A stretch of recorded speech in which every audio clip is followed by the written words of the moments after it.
when we talk about blood, blood is a type of fluid that runs in our body. Blood helps in transportation, that also we know. Now, this blood is divided into three parts.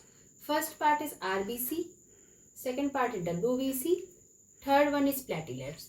These three are coming under the cellular element. But the most of the part that is occupied in blood is by plasma. Plasma and cellular elements. And cellular elements consist of three parts: RBC, WBC and platelets. Today we are talking about RBCs. RBCs as a full form is red blood cell. What is the full form? क्या full form होता है RBC का?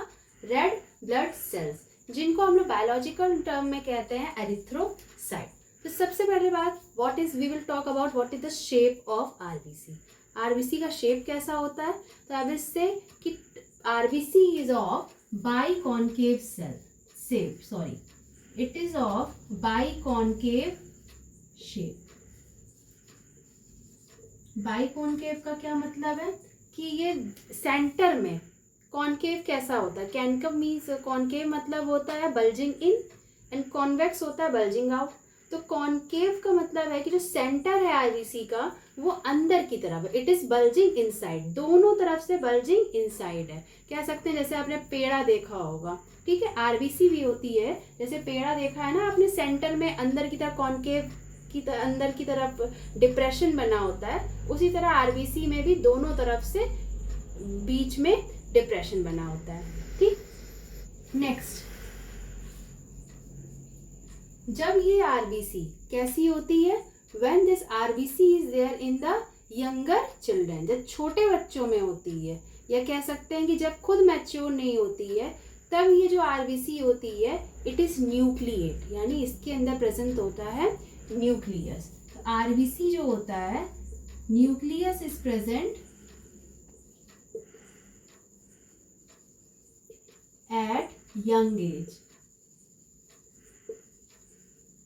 और जब यही RBC mature हो जाती है तो इट बिकम्स ई न्यूक्लिएट, यानी न्यूक्लियस क्या हो जाता है? गायब हो जाता है. इट बनाती है ई न्यूक्लिएट. नेक्स्ट क्या होता है आरबीसी जब मैच्योर हो रही होती है?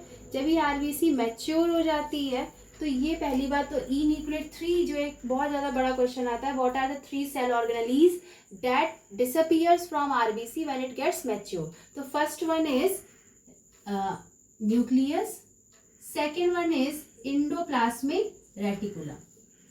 इंडोप्लाज्मिक रेटिकुलम के हटने से ये फायदा हो जाता है कि it makes RBC small and fine enough कि it can move to any place. किसी भी जगह अपने फ्लेक्सिबिलिटी की वजह से आरबीसी कहीं भी मूव कर पाती है. ठीक है.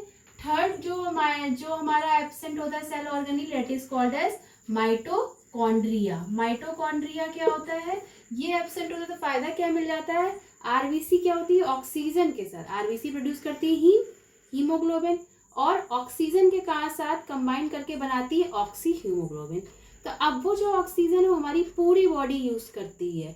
अगर इसका माइटोकॉन्ड्रिया प्रेजेंट होती तो आरबीसी माइटोकॉन्ड्रिया की वजह से एनर्जी को उसकी प्रोडक्शन करती, एनर्जी की यूज करती, तो उसमें वो ऑक्सीजन था वो खुद रीयूटिलाइज कर लेती. लेकिन जैसे ये माइटोकॉन्ड्रिया एब्सेंट हो गया, डिसअपियर हो गया, तो हुआ क्या कि अब वो जो ऑक्सीजन था वो पूरी बॉडी में ट्रांसफर होने का काम आने लग गया. ठीक. तो RBC that much I discuss. Next क्या होता है? The span, the life span of RBC is of, life span जो होती है आरबीसी वो होती है इससे 120 डेज की.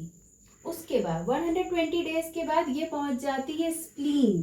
स्प्लीन क्या होता है? Where it is present? It is present below the liver also. It is also present beside the pancreas also.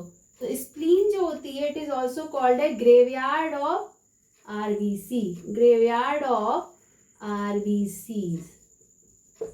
ठीक. यहाँ पे जो भी ये क्या कहते हैं ना, डैमेज और डेड आरबीसीज होती हैं वो पहुंच जाती हैं स्प्लीन में. ठीक है.